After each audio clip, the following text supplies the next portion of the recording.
A Million Miles Away really turned out excellent, but I have to know, like, obviously, your story is pretty remarkable, but what was your first reaction when you learned that they were going to make a film based on your life? That has to be pretty surreal.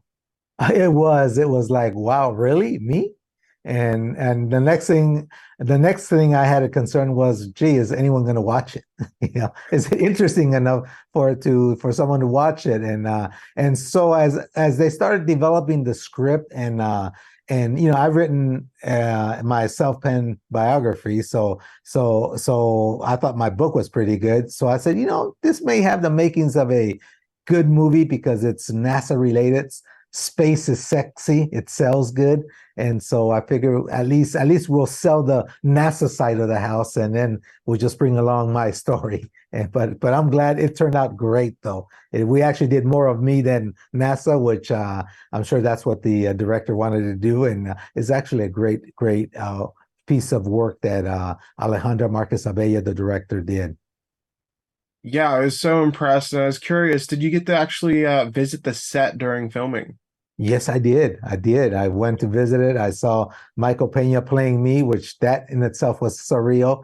And so I had a chance of giving some input and with respect to what was being said in dialogue and the set and those type of things. But also during the development of the script, I had chances to give my input, and so that I sort of appreciated the fact that from the beginning of the project to the end, I was in there giving input and helping out in any way I could.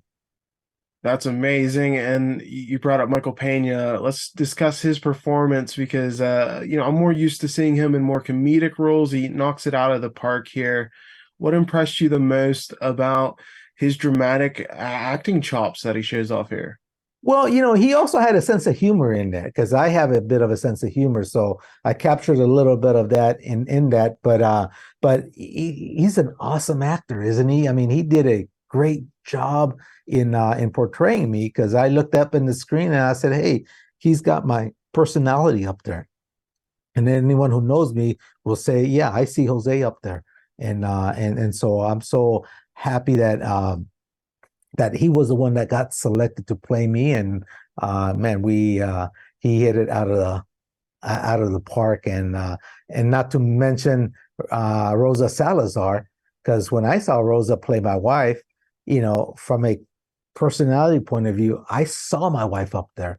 I said, "That's Adela," and Rosa took the time to do her homework. She spent time with my wife, and so she nailed her personality to the T.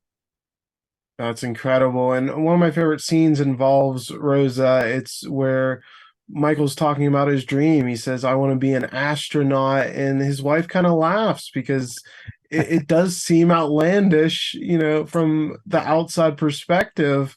And Well, is that something you really encountered yeah, yeah, during yeah. life? You gotta realize that Adela was living on a farm. She's been living in that same farm as a kid because her dad worked on that farm, and so that's all she knew. And I had just graduated college, and I was just working professionally. So yes, it's great that I was an engineer, but then to make that giant leap to be an astronaut, I think she really thought I was kidding. And she did kind of smirk at me. And then I just, kept a stone cold face. And then she said, "Oh, I'm sorry. You really mean this?" And I said, "Yeah, I did." And we never talked about it since until afterwards. And then she asked that key question after I was ready to give up in my sixth rejection. She said, "What do they have that I don't have?"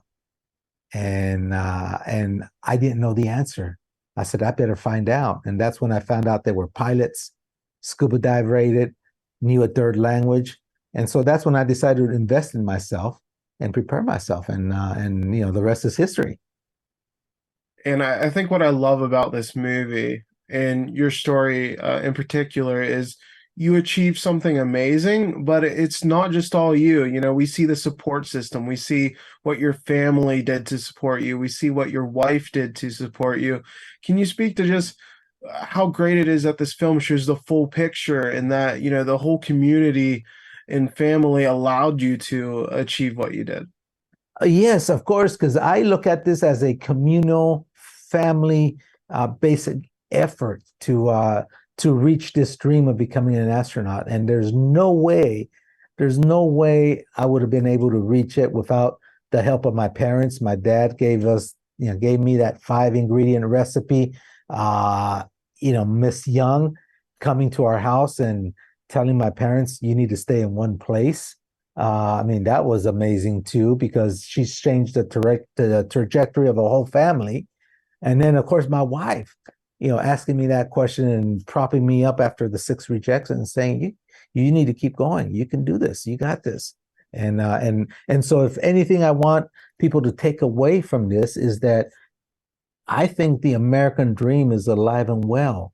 Does it cost a little more effort to reach it? Yeah, maybe, but it's there for our grabbing if we're willing to work hard to achieve it. And I have to ask, since I'm never going to be in space, when you actually make it to outer space, and we see this in the movie, the reaction that Michael has, but it has to be completely unbelievable that you've, entered orbit. So what was your initial reaction when you went into space? Oh man, I had goosebumps all over my head. It was such a surreal feeling because, here I am going around the world once every 90 minutes at 17,500 miles an hour and saying, I'm one of about 500 people in a world down there of over 7 billion that gets the privilege of seeing our beautiful planet from this perspective as I float here inside the cabin. So how cool is that? And man, I'll tell you, you never get tired of floating of zero G because you feel like a superhero.